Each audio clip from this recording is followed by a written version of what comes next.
আসসালামু আলাইকুম। সম্পর্ক শুল্ক কি? কেন আরোপ করা হয়? বাংলাদেশে সর্বোচ্চ কি পরিমাণ সম্পর্ক শুল্ক আরোপ করা আছে?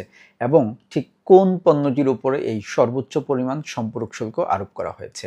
চলুন শুরু করা যাক। সম্পর্ক শুল্ক হচ্ছে মানুষের জন্য নিত্য প্রয়োজনীয় নয়, বিলাসবহুল এমন পণ্যের উপরে সম্পর্ক শুল্ক আরোপ করা হয়। বাংলাদেশে মোট ১৩ স্তর বিশিষ্ট সম্পর্ক শুল্ক আরোপিত আছে। সর্বোচ্চ সম্পর্ক শুল্ক বাংলাদেশে সর্বোচ্চ সম্পর্ক শুল্কের পরিমাণ হচ্ছে ৫০০%। আপনারা নিশ্চয়ই অনুমান করতে পারতেছেন কোন পণ্যটির উপরে সর্বোচ্চ ৫০০% সম্পর্ক শুল্ক আরোপ করা আছে। কারা কারা অনুমান করতে পেরেছেন এবং আমি এখন উত্তরটি বলবো এবং আমার উত্তরের সাথে কার কার অনুমানটি মিলেছে আপনারা কমেন্টে জানাতে পারেন।